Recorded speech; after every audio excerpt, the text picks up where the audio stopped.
저는 올해 35살에 접어든 아기 엄마입니다. 남편은 25살에 만나 연애 4년 동안 헤어짐을 반복하다가 그 끈질긴 2년의 연을 잘라버리지 못하고 이렇게 결혼까지 했네요. 연애 때도 정말 많이 싸우고 절대로 다시 만나지 않을 것을 맹세하면서 헤어졌는데 처음에는 남편의 사과와 끈질긴 구애와 노력으로 다시 만남을 시작했습니다. 저희가 연애 때 자주 싸워왔던 것은 남편의 급한 성격 때문이었습니다. 급해도 그렇게 성격이 급한 사람은 처음이었습니다. 20대 초반에 소개팅을 몇 번 해서 여러 명의 남자도 만나봐서 약간의 비교를 하자면 그 사람들은 오히려 너무 느려서 속이 터질 정도였거든요. 그만큼 저도 보통 사람들보다 성격이 느린 편은 아닌 급한 사람이기 때문에 이 사람이 정말 잘 맞는 사람인 줄만 알았습니다. 왜냐하면 처음에는 이 사람이 저에게 일부러 맞춰줬기 때문에 저랑 비슷한 정도의 급한 성격인 줄 알았던 거죠. 그런데 시간이 갈수록 남편이 견디기 힘들었는지 본색을 드러내더군요. 그때 남편을 너무 사랑하고 있었던 시점이라 고맙기도 해서 그것도 다 받아들이게 되었는데 갈수록 심해졌습니다. 그래서 나중에는 그것 때문에 자꾸 싸우게 되었습니다. 저도 느린 사람을 보고 있으면 속이 터질 때가 있는데 남편은 저를 보고 속이 터졌습니다. 그래서 만나서 데이트하다가 사소한 것부터 시작해서 꼭 싸우게 되는 것입니다. 밥을 먹을 때도 저는 아직 다 먹지 않았는데 이놈은 다 먹었다고 밖에 나가서 기다리는 게 태반이었고 제가 화장실 갔다가 화장이라도 고치고 나오면 성질을 내면서 빨리 나오지 뭐 하다가 왔냐는 둥 하면서 데이트 중간에 싸우고 집으로 와버린 적이 한두 번이 아니었습니다. 그래서 이별 통보를 하면 그때서야 저를 풀어주기 위해 여러 가지 노력을 했습니다. 급한 성격 때문에 벌어진 거라 저 또한 이해가 아예 안 가는 것이 아니기에 용서하고 다시 만났었어요. 그게 저의 실수였던 거죠. 그러다 정말 심하게 다툼을 하게 되었습니다. 제가 약속 장소에 1시간을 늦어버린 겁니다. 분명 집에서 나올 때 전화기를 가지고 나왔다고 생각했는데 전화도 두고 나오고 약속 장소에 가다가 접촉 사고까지 난 겁니다. 간신히 주위에 있는 사람들한테 전화를 빌려서 전화를 하고 문자를 보내도 전화를 안 받더라고요. 저는 이런 상황에서도 사고의 걱정보다 성격 급한 남친이 화가 나 있을 것이라는 생각밖에 안 들더라고요. 그렇게 아무리 연락을 해도 남친은 며칠 잠수를 탔어요. 며칠이 지나자 기분이 풀렸는지 전화가 오더군요. 저는 절대로 받아주지 않고 그날 번호도 차단해버렸습니다. 사실 그동안은 남친의 급한 성격을 다 받아줘서 저 또한 성격이 남들보다 급한 편이기도 해서 이해가 갔기 때문에 다 감싸 안았는데 시간이 갈수록 지치더군요. 싸움의 절반 이상은 급한 성격 때문에 싸운 것이기 때문입니다. 저는 이번에 이 사람의 그런 성격을 바꿔보려는 작정도 했었기 때문에 강하게 나갔죠. 그런데 급한 사람이라 그런지 이번에는 어떠한 노력도 하지 않고 이별도 쉽게 받아들여서 그렇게 저는 그 사람과 헤어지게 되었습니다. 그 사람과 헤어지고 나니 모든 생활은 정상적으로 돌아오는 것 같았어요.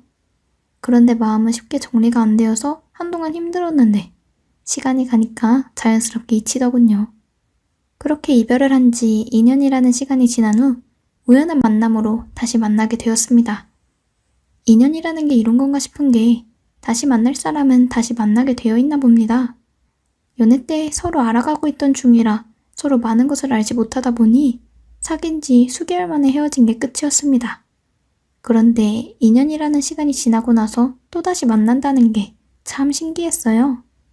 저는 남친과 헤어진 뒤 이사도 하고 회사를 그만두고 공부만 하다가 다시 취직을 했는데 그 회사에 남편이 있었습니다.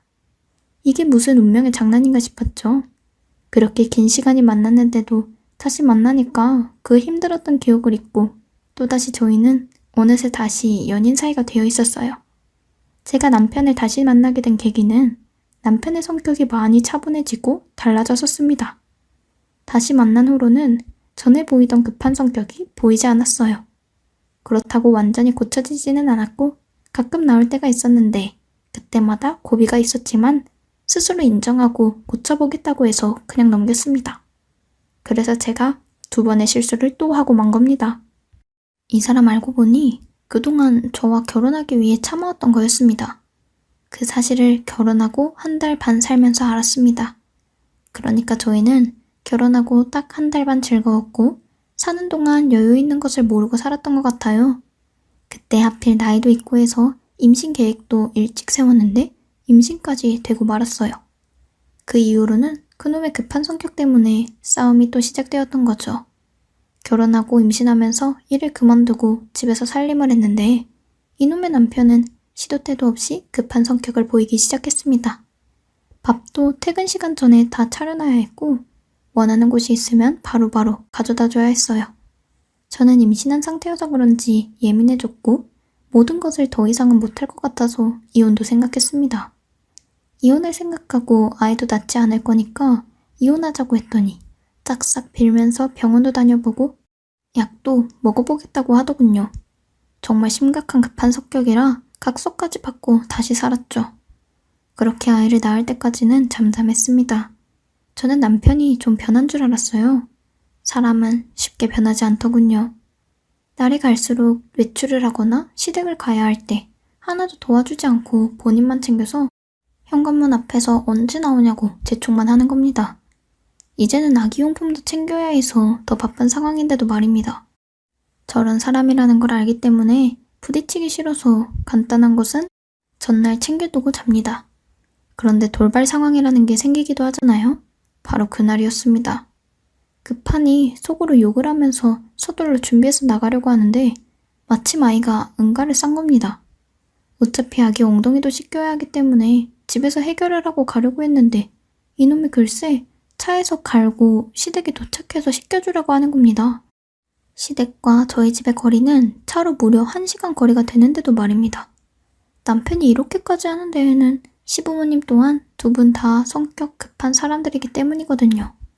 아무리 그래도 자기 부모 비위 맞추겠다고 자기 딸아이 엉덩이 걱정은 안 하고 세상에 차에서 갈거나 시댁에서 하라는데 이게 말이 됩니까? 저는 남편이 화를 내거나 말거나 무시하고 아이의 기저귀를 갈고 있었습니다. 그랬더니 갑자기 거실에 신발까지 신고 들어와서는 한다는 소리가 욕을 하면서 티가 이렇게 굼뜨니까 내가 욕먹는 거 아니야. 아니, 애가 똥을 쌌는데 어떻게 그럼? 그냥 가서 하면 안 되는 거야? 너 생각해봐. 네가 차 타고 가다가 급똥 쌌어. 그냥 앉아서 1시간 간다고 생각해봐. 상상조차 하기 싫지 않냐? 그만해. 하고 성질을 냈더니 이것이 겁을 상실했는지 야, 너 혼자 가. 나 안 가. 지금 가도 또 늦었다고 엄마 뭐라 하는 거 듣기 싫어. 넌 네 새끼보다 엄마 잔소리가 더 중요해? 그리고 내가 굼뜨는 게 아니라 네가 성질이 급한 거야, 미친 새끼야. 애기 기저귀를 갈고 있는데 굼뜬다고 하도 성질을 내서 누르고 누르다 똥 기저귀를 남편 얼굴에 던져버렸습니다. 순간 똥 기저귀를 맞고 고함을 지르더군요. 그래서 제가 아이를 안고 말했습니다. 너 한 번만 이런 식으로 말하면 이제 국물도 없을 줄 알아. 이혼이야. 했더니 신발을 신은 채 화장실로 가더군요. 이놈은 화장실도 들어갔고 결국 크게 싸우게 되었습니다. 그때 시댁에서는 저의 전화로 계속 전화가 오더군요. 시부모님들도 이제 진절머리가 나는 게 무슨 일만 있으면 저한테 전화해서 뭐라고 하는 겁니다. 안 받으려고 하다가 받았더니 시어머니가 한다는 소리가 시부모와 약속을 했으면 무슨 일이 있어도 와야지. 둘이 지금 뭐 하는 거야? 남편이 싸웠다고 말을 했는지 그렇게 말씀을 하더군요. 저희 지금 출발하면 너무 늦을 거 뻔하고 가도 좋지 않을 것 같아서 그냥 다음에 갈게요. 온다고 했으면 와야지. 와서 혼날 일 있으면 혼나야지. 피한다고 될 문제냐? 하고 하시는 겁니다. 저희 시부모님은 이렇습니다. 항상 시댁에 몇 시까지 오라고 약속 시간을 딱 정해주십니다.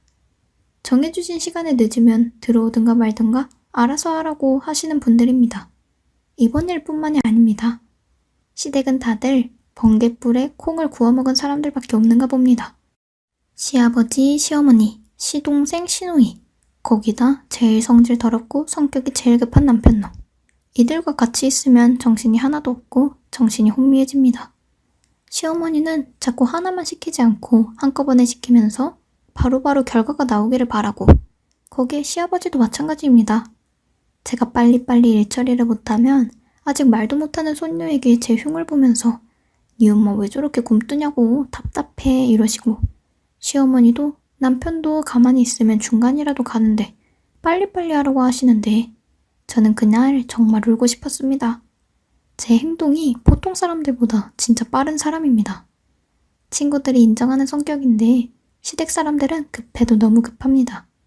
정말 욱하는 성격의 여자였으면 벌써 이혼을 했어도 벌써 했을 겁니다. 남편이 급한 성격 외에 더러운 성질 빼고는 성실하고 돈도 잘 벌기 위해서 버텼는데 돈이 다는 아니더군요. 저도 능력이 없는 것도 아니고 남자만 보고 살 사람이 아니라 그런지 자꾸 힘들 때마다 이혼이 머릿속에 자리 잡고 있었어요. 그동안 참고 곁에 있었던 것을 모르는 것 같길래 일을 낸 적이 있었습니다. 그날도 낮에는 겨우 참고 넘겼는데 저녁에 다 같이 술을 먹고 있는데 또 저를 안주 삼아서 얘기를 시작하더군요. 뭐 다 먹고 구석에 앉아있는 사위는 두고 준비하느라 못 먹다가 겨우 먹고 있는 저에게 이것저것 시키길래 참았던 화가 터져버렸습니다. 이 사람들이 계속 심부름을 시키니 술도 별로 못 먹었지만 그냥 술 취한 척을 해서 개망나는 짓을 해버렸습니다. 일부러 어머님이 아끼고 아끼시던 그릇을 들어서 싱크대에 있는 힘을 다해 집어 던져버렸습니다. 그런 다음 맛깔스럽게 욕도 좀 했어요. 저를 개라고 욕을 해도 상관없습니다.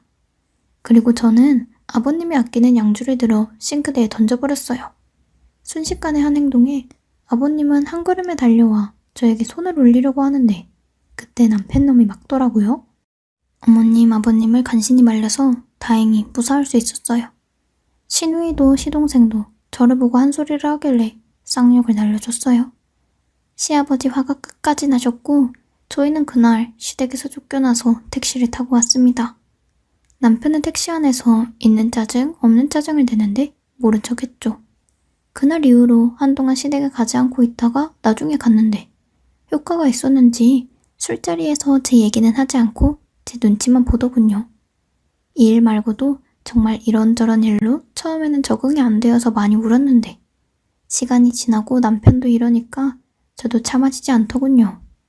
결국 그날 또 터진 거죠. 시댁에 안 온다고 뭐라고 하시는 시어머니한테 저 오늘 못 간다고 말씀드렸잖아요. 그리고 늘 오던 아들네가 갑자기 못 온다고 하면 한 번 정도는 그냥 못 이기는 척하고 넘어가 두시면 안 되는 거예요? 또 어디서 감히 시어머니한테 너 내가 네 집에 갈 테니까 기다려라 하시더군요. 성질급한 시어머니 전화를 못하고 저희 집에 온다고 하시더라고요. 저는 서둘러 근처에 카센터를 운영하고 있는 오빠한테 전화를 했습니다. 오빠한테는 아주 급한 일이 있으니까 서둘러 오라고 전화를 했더니 남편놈이 옆에서 듣고는 너 지금 뭐 하는 짓이야? 하더군요. 왜? 니들이 나 잡겠다고 하는데 내가 당하고만 있을 줄 알았어? 아, 그래서 지금 형님 부른 거야? 왜? 난 부르면 안 되냐? 너도 불리하니까 항상 네 엄마 불렀잖아. 그때 상황이랑 다를 게 뭐가 있어? 난 오늘 너랑 끝장 볼 거야. 했더니 비겁하게 애는 못 준다고 하더군요. 제가 애 때문에 또 참고 넘어가려고 생각한 거죠. 아, 너도 이혼 생각했다는 거네? 좋아, 이참에 그 질긴 인연의 끈 오늘 끊어버리자. 서로 말다툼이 어느새 행동으로까지 가게 되면서 서로 치고받고 했습니다. 그 순간 저희 오빠가 먼저 도착을 했고 저희 오빠는 저의 몰골을 보고 남편 새끼 멱살을 잡았고 남편 새끼는 침묵만 하고 있더군요. 너희 새끼 여자도 때리는 새끼였어? 너 내 동생 눈물 나게 하면 너는 피눈물 나게 한다고 했는데 남편은 쫄아서 아무 말 없이 고개를 숙이고 있더니 자기 엄마가 오자마자 돌변해서는 오빠한테 나 저런 거 하고는 더 이상 속 터져서 못 사니까 데려가고 애는 두고 당장 내 집에서 나가. 이제 본색을 보이는구나. 너 기다려. 내 친구 중에 경찰, 변호사 다 있는데 한번 오늘 끝까지 가보자 했더니 갑자기 시어머니는 저희 오빠에게 사돈 살다 보면 다 싸우고 사는 법인데 이런 일로 크게 만듭니까? 하면서 오빠에게 살살 거리더라고요. 그래서 이제는 제가 나서야 할 것 같아서 어머니 이제 그만하시죠. 저 이제 못 살아요. 아닌 건 아닌 건데 인연 어쩌고 저쩌고 하고 엮인 게 지금 이런 일을 초래하게 되었네요. 다시는 후회하고 싶지 않으니까 이쯤에서 끝내겠습니다. 했더니 애는 못 준다 그러시더라고요. 그래서 한번 어떻게 나오나 저도 강하게 한번 나가봤어요. 그러세요? 저도 나중에 새 출발하려면 그게 좋겠네요. 그랬더니 원하던 답이 안 나와서 그런지 아니다, 그냥 네가 데려가라. 우리 아들도 다시 장가 가려면 애 없는 게 낫겠구나 하더군요. 저런 인간들이 애를 가지고 저의 발목을 잡으려고 하더군요. 그날 오빠도 있고 해서 깔끔하게 이혼하자고 말하고 일단 오빠랑 같이 그 집을 나왔네요. 친정에 가서 아버지께 말씀드렸더니 아버지는 가만 안 둔다고 하시는 것을 말렸습니다. 그런데 이른 아침에 아버지가 그놈 회사에 갔던 모양입니다. 아버지는 망치를 들고 가셔서 뽑은 지 얼마 안 된 그놈의 차를 아작을 내고 오셨더라고요. 그 차로 말할 것 같으면 남편놈 차를 자기 자식보다 아끼는 사람이거든요. 그걸 아시고 아버지가 때려 부수고 왔어요. 아직 이혼 전이라 어떠한 조치도 이루어지지 않았습니다. 그놈이 아버지를 고소하면 저도 끝까지 이혼해주지 않고 그냥 별거식으로 가려고 하니까 그놈은 성질을 못 이겨서 이혼하자고 하더라고요. 그래서 그 질긴 인연의 끈을 그렇게 잘라냈네요. 성격이 급한 나쁜 새끼랑 헤어지고 느긋하게 살게 되니까 세상이 달라 보이고 내일 쫓기는 듯 여유를 즐기지 못했는데 이제서야 인생을 즐기고 있습니다.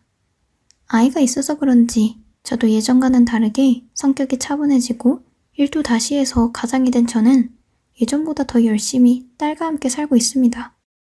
친정 부모님과 오빠의 도움을 간혹 받으면서 홀로 서기를 하고 있습니다. 요즘은 코로나 때문에 집에서 일을 하게 되면서 아이와 보내는 시간이 더 많아졌네요. 그놈은 한 번씩 다시 시작해보자는 식으로 말을 하길래 꺼지라고 하고 전화도 차단하고 살고 있는 집도 이사하면서 알려주지 않고 살고 있습니다. 수소문해서 다시 연락이 올지는 모르겠지만 아이가 있어서 그런지 그 질긴 끈이 완전히 끊어지지는 않네요. 그놈의 급한 성격 때문에 진짜 사는 데 걸림돌이 되기는 했는데 결국에는 제가 끝까지 버티지 못하고 이렇게 끝냈습니다.